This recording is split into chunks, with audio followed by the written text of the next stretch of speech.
আমি আলিমুল করিম পিটু আপনাদের সবাইকে স্বাগত জানাচ্ছি এমএস এক্সেল টিউটোরিয়ালে। তো আজকে আমরা যেটা করব সেটা হচ্ছে যে এখানে দেখতে পাচ্ছেন যে আমি কিছু ডেটা নিয়েছি। তো এই ডেটাগুলোকে আমরা কিভাবে অর্থাৎ এমএস এক্সেল যে স্প্রেডশিট আছে সেখান থেকে আপনার ডাটাটাকে আপনি কিভাবে মাই স্কুলের যে টেবিল আছে সেখানে কনভার্ট করবেন।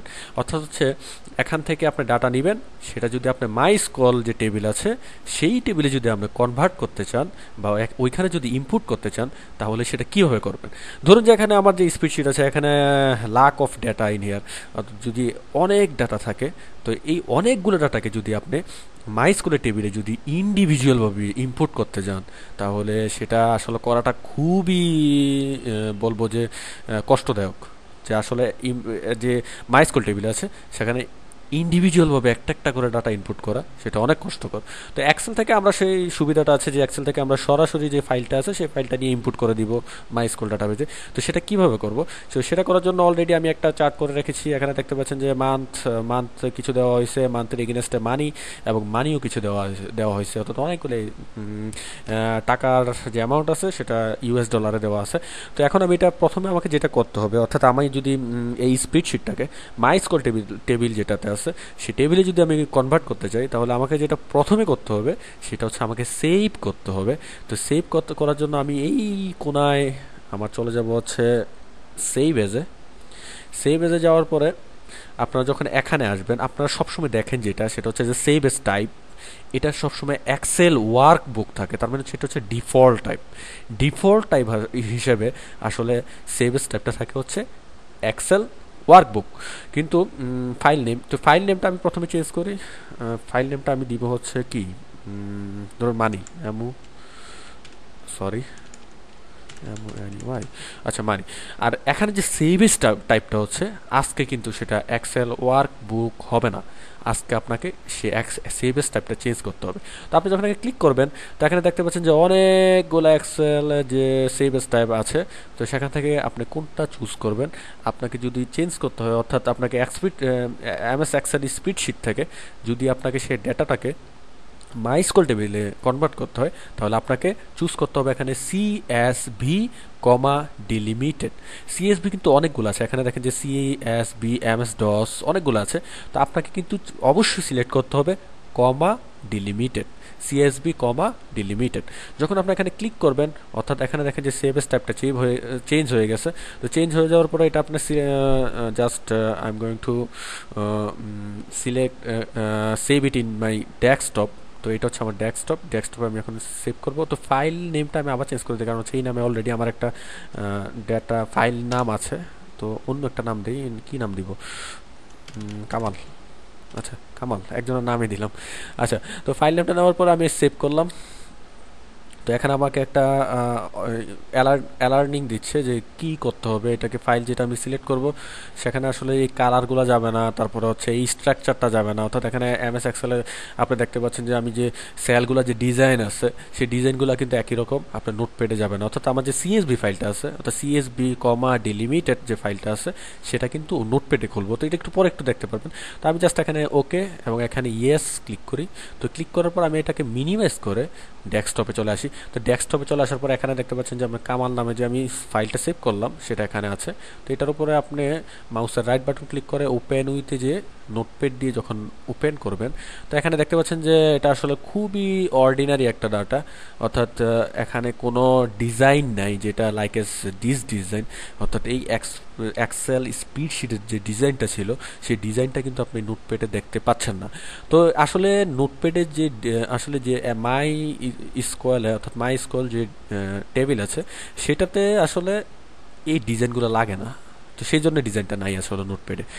তো যাই হোক, এখন আমি এটা যেটা করব, এই যে আমার যে ফাইলটা তৈরি হয়েছে অর্থাৎ কামাল নামে যে আমার ফাইলটা সিএসবি ফাইলটা তৈরি হয়েছে সেই ফাইলটাকে আমি মাই স্কুলের যে আমার টেবিল আছে সেই টেবিলে কনভার্ট করে নিব। পরে আপনি যদি ডাটাবেস দিয়ে আপনি পিএসপি দিয়ে কোনো সফটওয়্যার তৈরি করতে চান, ওয়েব বেস যদি কোনো কিছু তৈরি করতে চান তাহলে সেটা করতে পারবেন।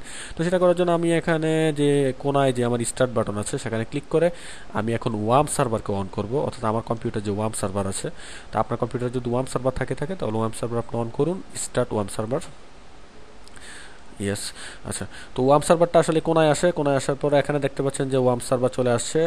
ওয়ার্ম সার্ভারের এখানে যখন আপনি ক্লিক করবেন, এখানে দেখে যে অনেকগুলো অপশন আছে।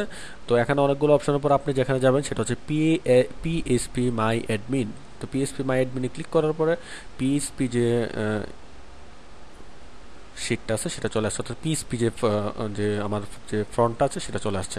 তো পিএসপি এখানে আসার পরে বেশ কিছু তথ্য আছে যেটা আপনাকে দিতে হবে। ফার্স্ট যেটা দিতে হবে, এখানে দেখেন যে ল্যাঙ্গুয়েজ, অনেকগুলো ল্যাঙ্গুয়েজ আছে, আমরা তো আর এগুলো জানি না, অর্থাৎ অনেকগুলো ল্যাঙ্গুয়েজ আছে, চাইনিজ আছে। তো আমরা এখানে ইংলিশটা যেহেতু জানি ইংলিশটাই দিলাম। তো দেওয়ার পরে এখানে সাইজ আছে, অরিজিনাল সাইজ 130 129, আমি 130 দিলাম। ফন্ট যে সাইজটা আছে, ফন্ট সাইজ, এটা ডিফল্ট আপনারা কমাই দিতে পারেন, সমস্যা নেই। আর এখানে শুধু আপনাকে এত কিছু না দেখে আপনি সরাসরি এখানে চলে আসবেন যে ক্রিয়েট ডাটাবেস, অর্থাৎ প্রথমে আমাদের যে মাই স্কুল আমরা যে কোনো কাজ করতে হলে প্রথমে আমাদেরকে ডাটাবেস ক্রিয়েট করতে হয়। তো ডাটাবেস আমরা একটা ক্রিয়েট করি, ডাটাবেস আমরা কি নামে ক্রিয়েট করতে পারি? তো ধরুন ডাটাবেস আমরা ক্রিয়েট করি হচ্ছে ডাটাবেস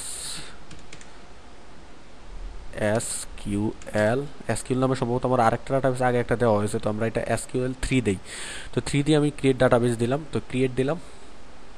ক্রিয়েট দেওয়ার পর আপনি এখানে চলে আসলেন। এখানে আসার পরে দেখতে পাবেন যে এখানে নিচের দিকে আপনার ডাটাবেস যে ক্রিয়েট হয়েছে সেটা এখানে বলা হয়েছে যে ক্রিয়েট ডাটাবেস তৈরি হয়ে গেছে অলরেডি, যে আমার ডাটাবেসের নাম হচ্ছে ডাটাবেস SQL 3। আর এখানে আমার কাছে চাচ্ছে যে create new table on database, অর্থাৎ ডাটাবেসের জন্য আমাকে টেবিল তৈরি করতে হবে, যেই টেবিলে আমি আমার যে এক্সেলের ডাটাগুলো আছে যে টেবিলে নিয়ে দিব। তো টেবিলে আমি একটা নাম দিই, টেবিলে আমি কি নাম দিতে পারি? মানিক একটা নাম।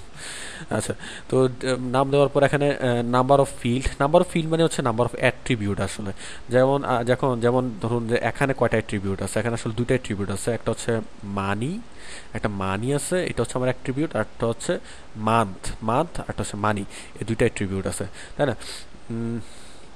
তো আমি যেটা করব যে এখানে দুটাই ট্রিবিউট যেহেতু, তো আমাকে বলা হয়েছে যে এখানে যে নাম্বার অফ ফিল্ড মানে কয়টাই ট্রিবিউট, আমি দিব হচ্ছে 2, মানে দুটা, মান্থ এবং মানি। গো, যখন গোতে ক্লিক করব এখানে আপনারা আরেকটা চার্ট পেয়ে গেলেন। এখানে দেখবেন যে ফিল্ড, অর্থাৎ আপনি যে এট্রিবিউটগুলো দিয়েছিলেন সেই এট্রিবিউটগুলোর নাম কি? তো নাম হচ্ছে MONTH মান্থ, আরেকটা হচ্ছে মানি MONEY মানি। আচ্ছা, মানি। এখানে দেখছেন যে লেখা আছে ভার ক্যারেক্টার মানে হচ্ছে ইন্টিজার বা ক্যারেক্টার দুটো একসাথে নিতে পারতেন, অর্থাৎ হচ্ছে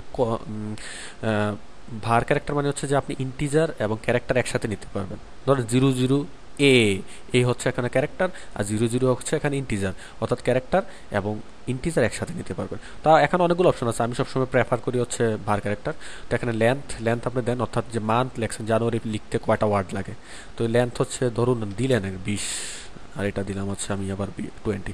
তো দেওয়ার পরে আমি এটা সেভ করলাম। সেভ করার পর আপনি দেখতে পাচ্ছেন যে এখানে টেবিল যেটা আছে সেটা পাওয়া গেছে, এখানে মানিক নামে একটা টেবিল। আর আমার যে ডাটাবেসটা সেটা এখানে দেখতে পাচ্ছেন ডাটাবেস 3, আর এখানে হচ্ছে ডাটাবেস 3 একটা টেবিল, এটা হচ্ছে মানিক। তো অলরেডি তৈরি হয়ে গেছে। আর নিচে যে আসেন দেখতে পাচ্ছেন যে ফিল্ডের আমার যে ফিল্ড অর্থাৎ এট্রিবিউটের নাম ভার ক্যারেক্টার 20 করে দিছি আমি, সেটা আছে। আর উপরে এখন অনেকগুলো অপশন থাকবে, সেটা হচ্ছে browse, structure, SQL, search, insert, export, import. তা আমি কি করব? আমি ইনপুট করব, অর্থাৎ আমার যে এক্সেল স্প্রেডশিটের যে ডেটাগুলো আছে সেটাকে আমি ইনপুট করব। তো ইনপুট আমি ক্লিক করি।